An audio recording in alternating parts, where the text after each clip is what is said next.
Good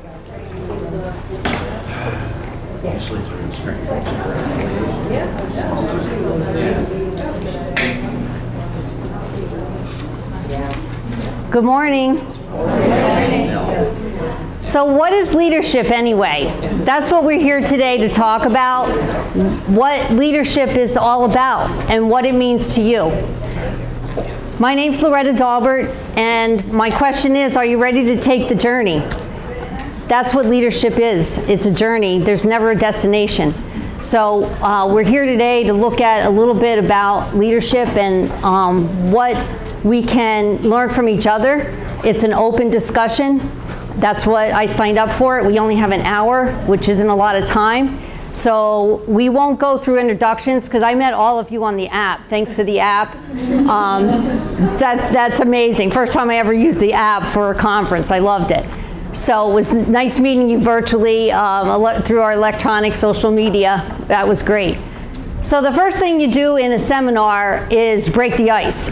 So can I have a volunteer to break the ice? Yeah, I'll do it. Oh, okay. All right. Come on up. Oh, I have to stand up? Yes. All right. No, I thought yes. over here. Okay. Break the ice. Here's the ice. Okay. All right. So what do you prefer to use to break the ice? Do you need something maybe to actually break it? Because I brought tools with me. Okay, this is my grandson's. So we have a drill that might work. That's cute. Break the ice. Yeah. Isn't that what we're supposed to do? Break the ice? Yeah. How about I throw it in some water? It will melt gently. There you go. That ice over there would melt gently. Right. But we also, I stopped at the front desk. I said, I have a really weird request. And they're like, you don't have a weird request. No request is weird. I said, yeah, I do. Do you have a hammer? And he said, I agree. That's a weird request. So here you go, Jane. Oh, I don't think so. No. I'll break the glass. No. This isn't how you do it? No. All right. All right. I toss one to somebody and say, You could. Tell me something we don't know about you. That's a great idea. Except I forgot, not everybody can catch. That's okay. It's underneath. It's underneath. What's something we don't know about you? About me. Yeah. I don't think you know anything about me. That's right. That's right. We know nothing right about her. So you guys have been together for over a day. You should know something about somebody, right? Haven't you met anybody yet? Well, right now what I want you to do is divide yourselves up into groups of 5. And we're going to break the ice. Thank you, Jane. Let's give Jane a round of applause. Thanks, Jane. What we're going to do is break the ice for real and get in like groups of 5 people at your table. All right, and this is your task, to find out from the 5 individuals in your team 3 things, a minimum of 3 things. As soon as you hit the 3 things you have in common, this is called common ground. All right, 3 things that team has in common. The first team that gets to 3 wins the prize. All right, so groups of 5, ready, go. Yeah. You're done? 3 things you have in common? Oh yeah, everybody. It has to be 3 things everybody has in common. 3 things.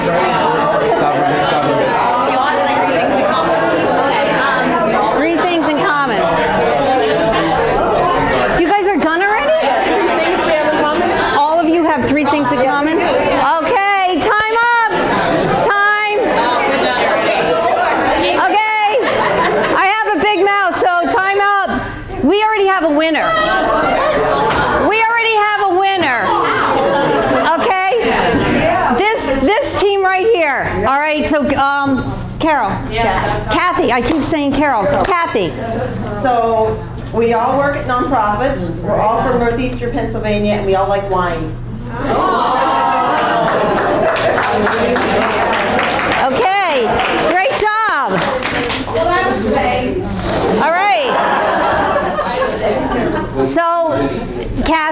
team, you win the prize. Oh, thank you. You're welcome. It might be wine. It's not wine.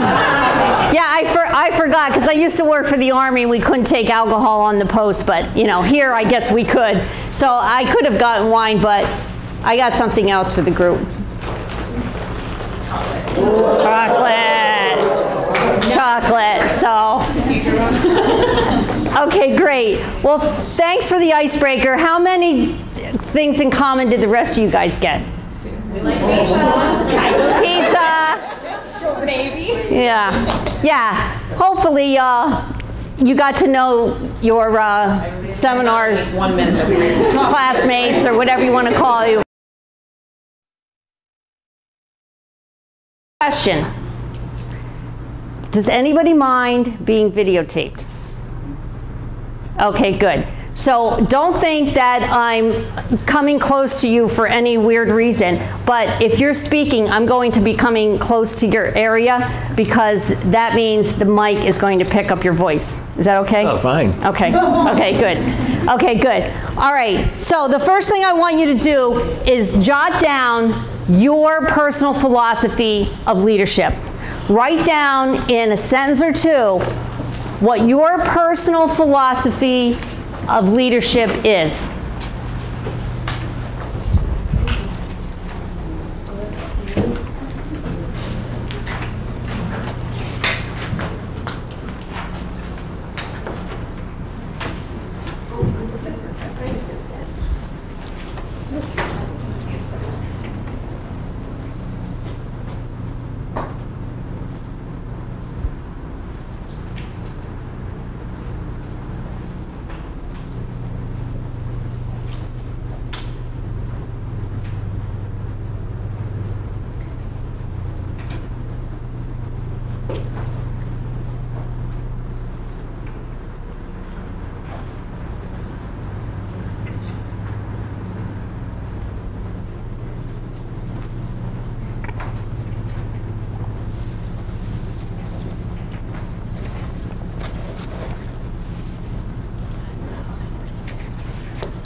Okay, now set that aside and we're going to get back to that before we end our session.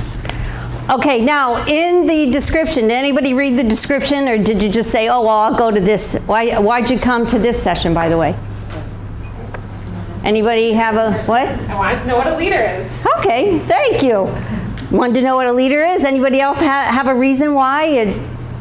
Jane? I met you yesterday and you convinced me to come to this. I did. I was like, why don't you come to my session? I don't want it to be empty.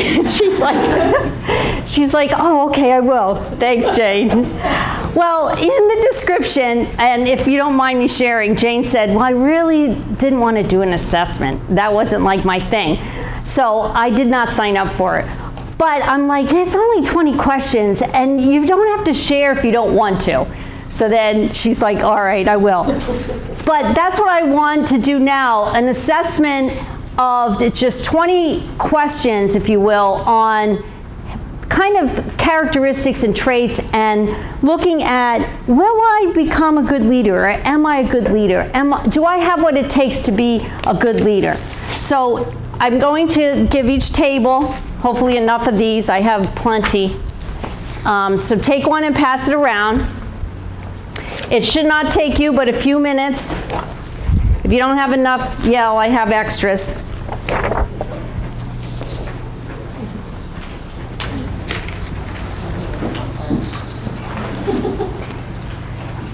This assessment will provide you an opportunity for reflecting on your capabilities and also your desire to develop your leadership skills. All right? There's an extra. Sure. Anybody need one? Okay, so you're going to look at the 20 questions and rate yourself. This is only for you, so be honest with your answers. 5 would be almost always true, and a 1 would be almost never true. So go ahead and do the assessment, please.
Okay, and after you've answered the questions, go ahead and do your scoring. All right, you're going to add up the numbers that you circled. And if you're not good at math, you can use your phone. I know that's what I would be doing.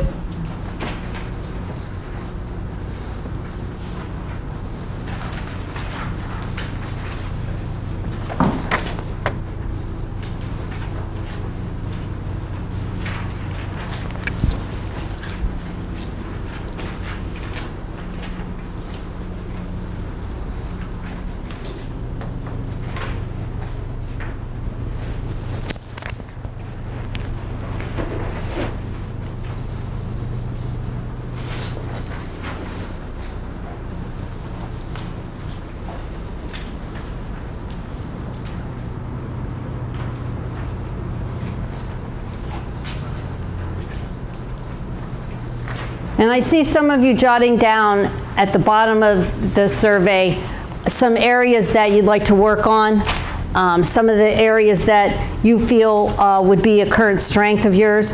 And we can add to that as we go along throughout the session. But if there's something that you found very insightful, please jot that down.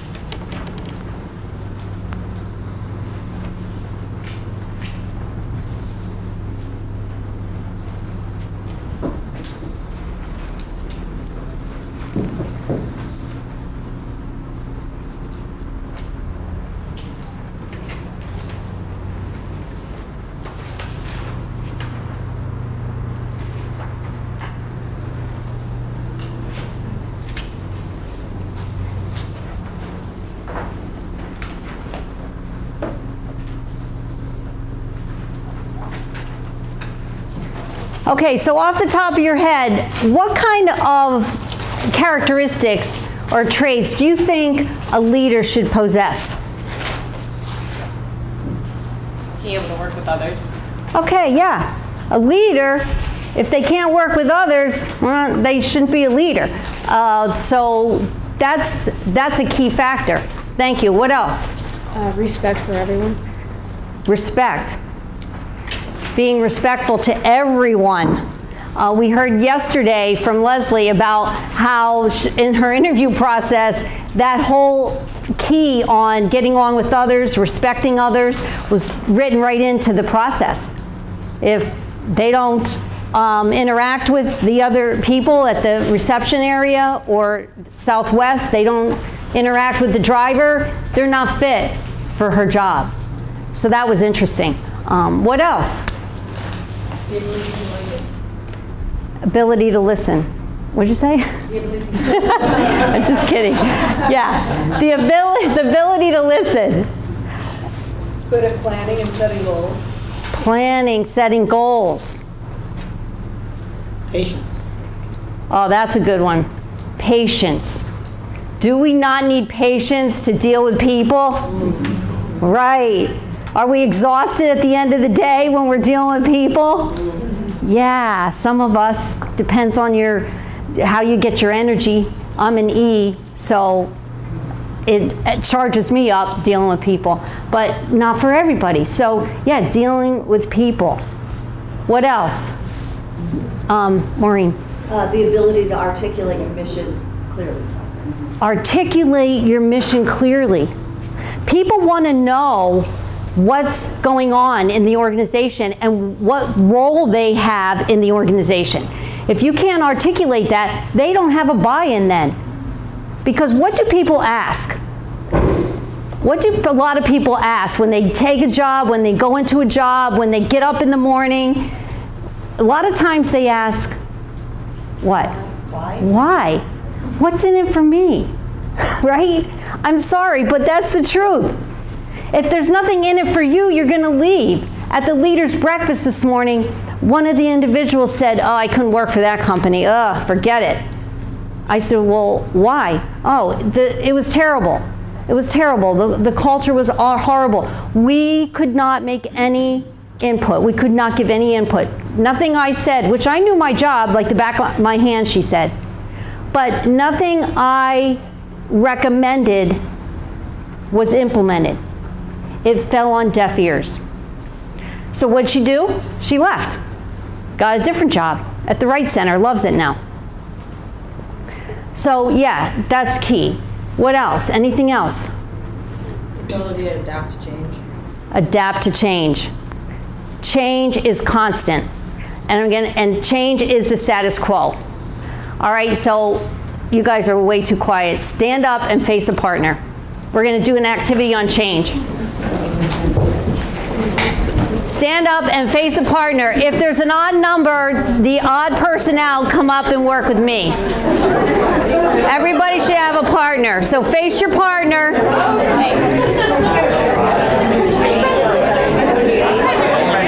Do we have an even number?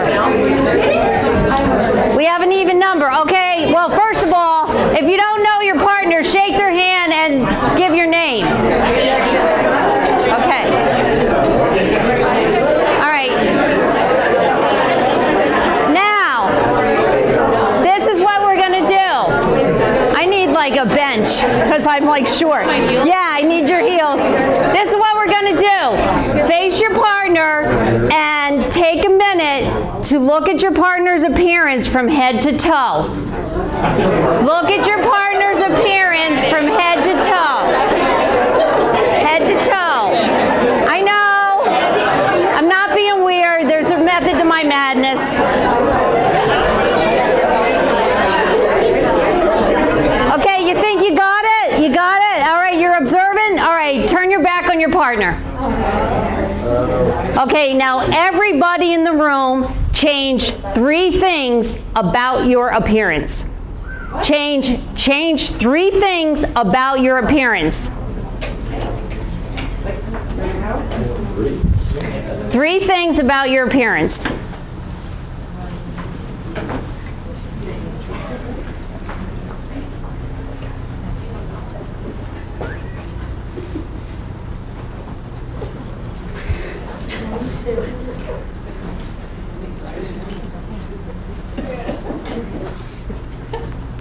After you've changed 3 things, turn around and face your partner. Now, okay, now, your task is to identify those 3 things. Tell your partner what they changed. Identify.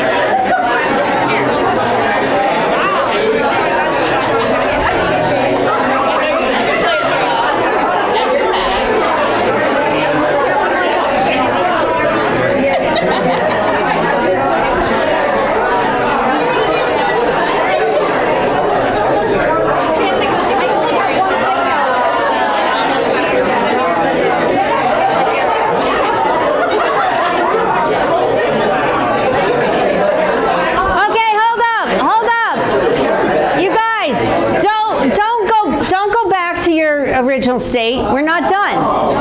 No, we're not done. No, this is about change. Turn your back on your partner again. Change 3 additional things. 3 additional things.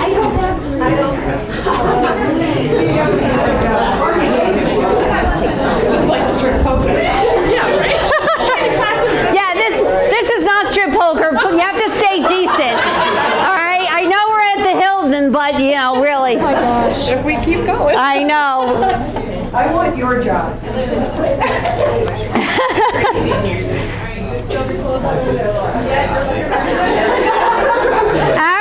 After you're finished changing 3 additional things, you may face your partner. Now, identify those 3 things. What did they change?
from my perspective.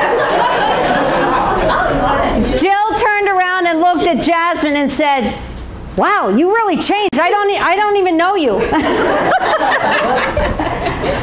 All right, so let's try to, I know, what's the method to the madness? I know, just to have fun because it's been a long day and a half. No, there is things we can look at of this activity that deal with change.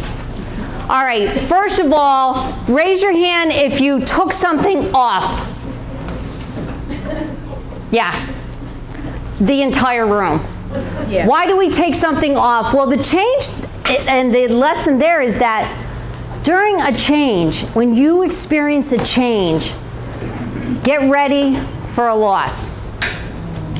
Get ready for a loss. Why? Give me an example of a change that you went through.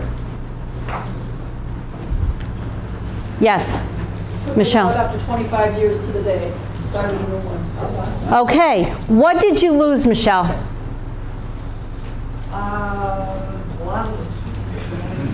Time off.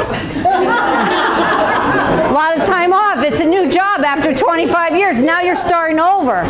So you lost time off. There's probably a whole list of things that we can categorize for what you lost. Those colleagues that were maybe your friends that you had for 25 years. All kinds of things that you experience when there's a sense of that loss. How many of you tried to trick your partner? Like make it not so obvious of the change? What did you do? I took hair ties off, rings off, but like try to put things on different wrists or just kind of. Yeah. But did we say to be competitive? But that's our normal response. When we go through a change, who do you put first? Yourself. Yourself. The self-preservation comes to the forefront when we experience a change. Because if we're not good at change, we don't look at how could this impact me or my team. If we put ourselves first and not the team, there's going to be issues. There's going to be problems with the team. Like the old saying goes, you know, you're in the woods and you face a bear. I was a volunteer at Promised Land State Park this summer, so I saw a bear all the time. And I was like, okay. And I would tell the campers, you can't outrun a bear. And they'd say, well, yeah, but I can outrun my buddy. Right? Right? Self-preservation. Self-preservation. How many of you used a resource in the room that didn't belong to you to change your appearance? Wow, one. What'd you use? The people around me, I was watching what they were, she had her sleeves rolled up, so I rolled mine up. Okay, but what about a resource or something, an object or something in the room to change my appearance? Did anybody do that? Okay, so 42 people. Yes, you did? Well, it was mine. I went in my bag and I put lipstick on. Okay, that would qualify. So 1 out of 42. What does that tell us? Well, that tells us that when we go through a change, we do not look at resources available to make the change easier. Would it not have been easier to put a pencil or that pen behind your ear? Yep. Would it not have been easy to grab Kathy's name tag and say, can I borrow that to change my appearance? But we don't think that way as human beings, because we're so focused on the task at hand and the change that faces us that we don't say, well, let me go find out who I'm going to be working with when I get this new job. We focus on ourselves internally and forget about the resources available to make the change easier. And the last lesson is, how many of you are back to where we started on your appearance? Case in point. Why? We don't like change. We resist change. Right? If we're not good at change, then maybe we have to work on it to be that leader we want to be. But why are we back to our original appearance? We're comfortable that way. We're comfortable that way. We resist change. And so we revert back to the old way of doing business because the new way is a door that I don't want to open. So I challenge you to wear your watch on your other wrist for the rest of the seminar. Well, the rest of the day, Teddy. The rest of the day. If you have a watch or anything like that, switch it to your other hand and see how it feels. Weird. It feels weird. Just a simple change of changing your watch feels weird. All right, so now that we had fun, let's get down to business. Let's get down to business. Let's talk about leadership concepts. So I'm going to start the conversation out by identifying some of the points, if you will, about leadership. I put down 9 concepts or 9 points that we can focus on. But, you know, anything goes in the room, so you can already figure that out because I asked you to undress. So anything goes. We don't have to stick to the script. We can go off script, but sometimes we might need something to get us going or get us started. So I listed some concepts about leadership that over my 36 years of teaching leadership development, I found to be areas that people ask about. So who would like to pick one that sticks out to them? And let's talk about it. Because this is supposed to be an open discussion. Pick one. Yes? Number 2, leadership different from management. Yeah. Is leadership different than management? And if it is, how so? Who wants to weigh in? All right, I'm going to come over here so you can get on the mic. Well, I think a leader inspires people, you know, takes in input and listens, whereas a manager just trying to stick to a certain task, get this done, make sure people are doing their job. It doesn't go outside the box at all. Very much. Even not at all. Sorry if anybody's a manager. Okay, good point. I think a leader also has like a vision, can think broad and kind of be able to connect concepts or, you know, how things need to get done. Whereas if you're just purely a manager, you just manage the pieces. But the leader has like the larger vision. Okay, has a vision. Inspires. That's what I'm hearing so far as leaders. Leaders work with their team, not just manage them and tell them what to do. They work hands-on with them. Okay, leadership works hands-on. Thanks. I think management I see as more task-oriented, and leadership I see as more mentoring employees into a role that they can play in the organization. Okay, management tasks, more task-oriented. Leadership, working with the team to make things happen. Like mentoring. And mentoring them. We talked about that during the breakfast break this morning. What resources can we achieve to make us better leaders in the Future Leaders breakfast? And one of the things that came out was find a mentor. Find 2 or 3. Maybe one's good at finance and one's good at leadership. Tap into the resources out there. Mentor is a good point. What else about the difference between leadership and management? I think of leaders as more confident and trusting their people. Leadership more confident, yeah, and trust. Without trust, what do we have? Not much. Without trust and confidence in leadership, people that, like the woman this morning, they're going to leave the organization, or they're not going to be happy, and our happy employees are productive employees. I know it's a cliche, but guess what? It's true. Very good. Yeah. There's a distinct difference between leadership and management.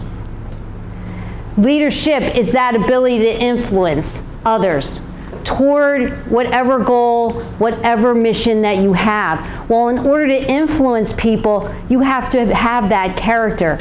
You have to not only know your job, but you have to inspire, as was pointed out. Inspire people, motivate people so they want to come to work. But yeah, leadership and management. Management, yeah, we all have to direct resources. We all have to make sure that the budget's on target. We have to look at directing and guiding what the budget is, the manpower of the organization. But as far as which one being more important, is one more important than the other? Do you think leadership's more important than management? What do you think? Which one would you give more emphasis to? Leadership. Okay, so if you're doing things right by your people, you're an effective leader. You're doing the right things because you're putting the people that report to you first. But if you're not able to direct and control the resources, are you going to be effective? No. So leadership I think of as being efficient. I'm sorry, management I think of being efficient, because you're efficient with the resources, the money, the budget, those kinds of things. But with leadership, you're being effective. Because why are you being effective? Because people want to follow you.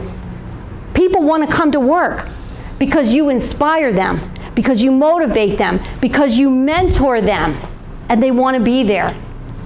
So can you have one without the other? You could, but will it go a long way? No. Ideally, you want to have both. Ideally, your organization wants to have both things covered. Okay, awesome leadership where the people want to come to work, and then under the management umbrella, directing and controlling the resources. That's when you hit the target. You have both. And we've all worked for awesome leaders, but then they're like, they couldn't manage the resources of the organization. So it kind of like was an issue. But having both is ideal. Any other comments on management and leadership? All right, pick another one. Point 6. What's it say? 2 most important keys to effective leadership. Like, why not start with the 2 most important? Good point, Jane. 2 most important, give me the bottom line. 2 most important keys in leadership. What do you think? What would you say? Well, one of the things I had written down was courage. Courage. Just everyday courage to make decisions, to work with the team. Okay, courage. Respect. Respect. Attitude. Attitude. Conviction. Conviction. Effective communication. Effective communication. All those are great keys to effective leadership. The textbook that I got this information from, Donald Clark was the source, and they did a survey. The Hay Group did a survey, and there were 72 things that they came up with. But the 2 key most important elements were trust and confidence in leadership. Trust which a lot of you said you have to have courage. Do you have to have courage to be trustworthy? Yeah, does it take courage to make that right decision? Absolutely. And confident. Someone said earlier, well, we have to let our people know what's going on. Who said that? Somebody said that. We have to keep our employees informed. Yeah, confidence in leadership. And we can't, and without trust, the bond is broken. So how do you establish trust? Through all the things that you have already been talking about. What makes you trustworthy? What makes somebody trustworthy? I mean, as a leader, I would inspire, or at least whoever I'm managing or trying to inspire, take ownership of something and let them, you know, go with it and trust them to do it. You know? Right. Trust them to do it. Take ownership. Inspire them and let them do the job without the thumb on them. Good. I think allow people to fail and, you know, help them work through that as opposed to creating an environment of, you know, perfection. Yeah, it's okay to make a mistake. It's okay to make a mistake. We learn from our mistakes. Yes? Kind of going off of that is a leader has to have their staff's back to really make sure that when something comes up, they have their back. She said a leader has to have their employees back. So I work for a director of HR, and he took, I don't want to say blame, but he had our backs. He took, if we made a mistake, it was his mistake. And he would go to the command group and say, you know, no, that's not what happened. This is what happened, and I take full responsibility. Seeking responsibility and teaching responsibility with your employees. Because when we play the blame game, what happens? Take the B off and what do you get? Right? As soon as we start blaming. But what Jack McAndrews did, he took the responsibility. He did not blame the staff. He took it on himself and said, I'm going to take the hit on this. And boy, talk about trusting him and respecting him. Unbelievable. Did that take courage? Yes, absolutely. Good job. Okay, pick another one. Yes? How does climate and culture differ? Good one. How does climate and culture differ? You know, we always say, oh, the climate, or we always say the culture, and we kind of use it as meaning the same thing, but they're really not the same. Culture should be like enduring, where climate is like the news of the day, right? Yes. So the culture needs to stay the same no matter what the climate is, right? Yeah, that's a good way to put it. Yeah. She said the culture is enduring and kind of constant, and the climate is the day-to-day, or what's happening, how we feel within the organization. Good way to put it. Maybe other comments or ways? Climate is how the people are, and the culture is rather how the people are. The climate is the outside influences on the culture. Okay. All right. All right. That could be another way of looking at it. Other ways?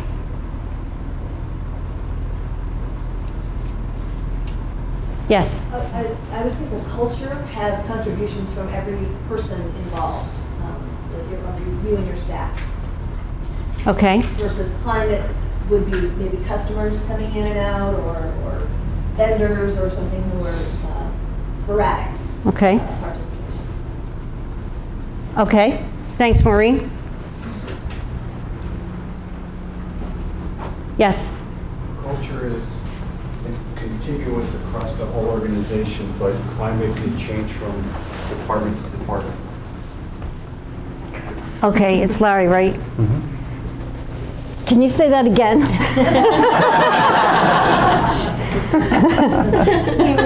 No. Chris. Okay. Culture is contiguous across the entire organization, but climate can change from or be different from department to department. Yes, and why is that? Because culture is a long-term embedded phenomenon in the organization. Culture is there. It's the traditions. It's the rituals. It's what the organization is.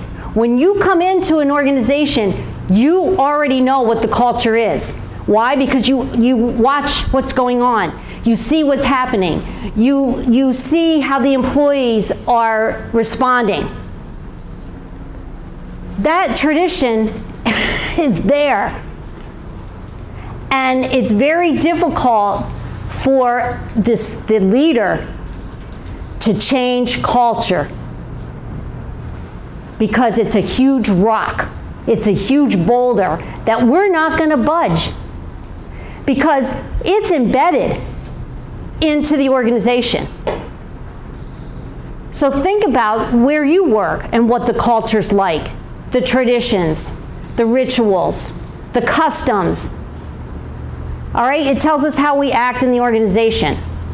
Whereas Larry pointed out, the climate now is different because the climate is influenced strongly by who? The leader. The leader. Because the climate is the short-term phenomenon that is based on how the leader manages and leads the group. So as Larry pointed out, we could all work for the foundation. But if we have a different department, can that climate be different than this climate? Yeah. Have you ever talked to anybody in an organization where they said, well, what's the climate over here? Well, why is that climate so different? Our culture's the same, but why is the climate so different? The climate's different because guess what? Who's in charge is dictating how the climate is. The climate could be open, open door policy. The climate could be it's okay to make mistakes. The climate could be, hey, what's the expectation here? What's the expectation? We have to get our work done in a certain amount of time, but we trust our leader. So you as the leader have a huge influence on your climate. Your culture, not so much. Is the culture going to influence you though? If you're the leader, the culture has an influence on you too. Because guess what? Leaders aren't by themselves out here, especially in nonprofits from what I'm learning. It's a shared, leadership is a shared task across the board for everyone to get involved with, which is great. Which is great. So that's the difference that the textbook says between climate and culture. And a lot of times we say, oh, the culture, but we really mean the climate. Give me another one. Kathy. Let's see. About good leaders are made, not born. There you go. That's a good one. Good leaders are made, not born. What do you think of that one? True? Yeah. What's the difference? How powerful is nature versus nurturing? Yeah, that's kind of what I was thinking along the lines of where you could be like born with the innate ability to lead, but if you're constantly suppressed, you're not given a chance to hone your skills and work on it, you're not going to go anywhere. Right. Yeah. Yeah. Yeah. Good point. Very good point. When you're talking about leadership, the number one thing is your desire. Because it takes constant work, study, everything to get to be effective leader. It's a journey. It's not a destination. Oh, by the way, do you know that mountain? Denali. Yeah, Mount McKinley, yep. Denali National Park. I was fortunate enough to go there. It was gorgeous. And I love, that's my favorite picture, so I put it on my business card. So, yeah, take the journey. It's a long journey. It's a never-ending, lifelong. Some people have a strong desire. Desire and willpower is much, much more important than your innate abilities. I mean, your innate abilities play a role because we are who we are. But if you have a strong desire, you can learn. You can learn to be an effective leader. And we talked about that this morning at the breakfast. What kind of resources? Well, there's so many resources out there, so many. Like not only books, but you name it. I love these quotes. So I put them up here on the wall. Before you are a leader, success is all about growing yourself. When you become a leader, success is all about growing others. Anybody know who Jack Walsh is? Yeah. Big time, like 740 million. He was worth president of GE. Yeah. Rosalind Carter, we all know her. She really got involved. She used to go into the cabinet meetings with President Carter and got involved. And she said a leader takes people where they want to go. A great leader takes people not necessarily where they want to go, but they ought to go, because people have potential that you don't even know about until you tap into their expectation. If you give them a high expectation, guess what? 9 times out of 10, they will achieve it. Becoming a leader is synonymous with becoming yourself. It's precisely that simple, but it's also that difficult. I mean, being yourself, people want to work for that person that is themselves and strives to be better every day. And part of that, we learned this yesterday about feedback, asking for feedback. It's not easy, but if you ask for feedback, you might have a blind spot that people will be shying away from telling you. But if you say, hey, tell me how I am as a leader. Wow, did you ever do that? Has your leader ever done that? Tell me how I'm doing. I asked a gentleman that I used to work with, and he said, oh man, did I need, not Band-Aids, tourniquets that day when I left work, because I got so much feedback. I was bloody, but yeah, the hammer. The guy at the front desk is like, do you need a towel to go? Like, who are you going to be beat up? So he actually gave me a towel. I was like, no, no. But yeah, ask, how am I doing? How am I doing as a mother? How am I doing as a spouse? How am I doing as a coworker? You'd be surprised to get the answer. But don't ask unless you want to know, because sometimes we have to, if I can find my part here. Sometimes we have to CYA. What does that mean? Cover your anatomy. Cover your anatomy. But it really means challenge your assumption. Because if you have an assumption, it might not be on target. If you challenge your assumption, what does that do? It checks your awareness. And what does that do? Who said attitude? Gentleman in the back. What's your name? Jeff. Jeff. Jeff, change your attitude. Right?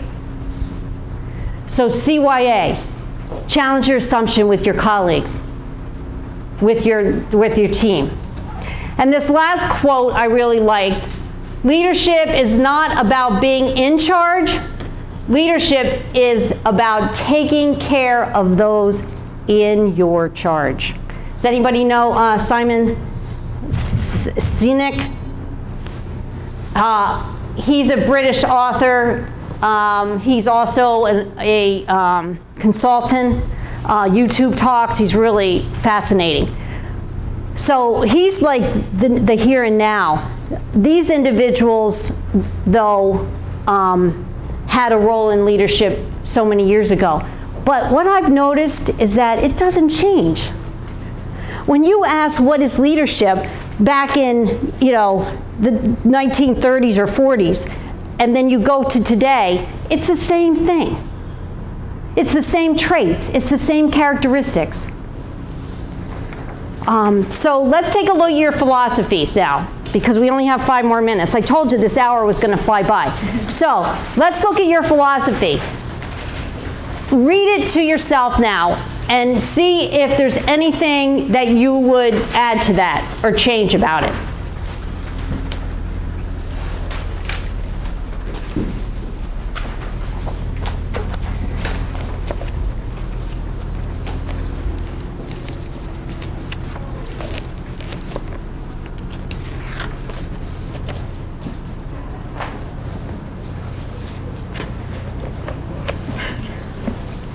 What do you think?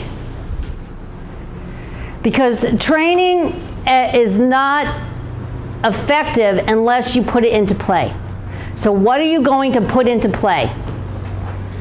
What areas are you going to do? And you can't bite off the whole task at once, bit by bit. What are you going to do tomorrow, today, to make yourself a better aspiring leader, future leader?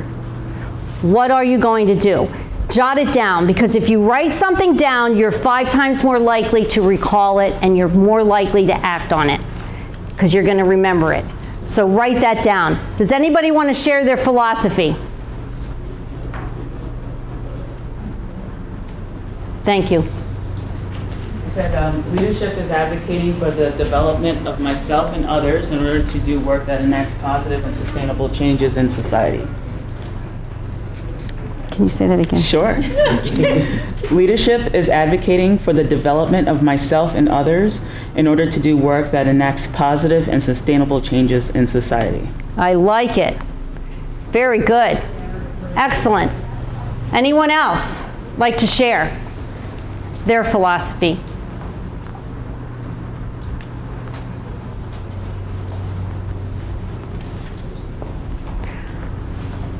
No? Debbie?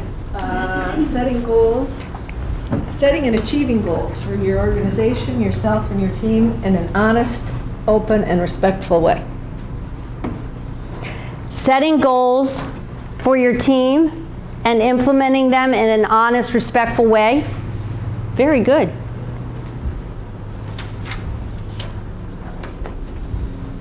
Yeah. Yes, Larry. Hang on. I have to get near you. I had leadership is knowing yourself but understanding your employees better. Knowing yourself but understanding your employees even better. Putting your employees before yourself. Selfless service. Selfless service. Awesome. There is a handout that corresponds to those points to give you additional background information. So you can either take one, or what I was going to do is email it to all of you. Is that okay? I'll send you an email, and it just kind of goes into those points, the ones we didn't cover, so you could look at those and hopefully gain some insight that way.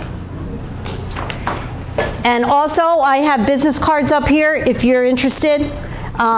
Take one. I'd love to hear from you. I thank you all very much. You were an awesome audience. Thank you. Thanks. Thank you. Thank you. Wonderful. Thank you. I appreciate it.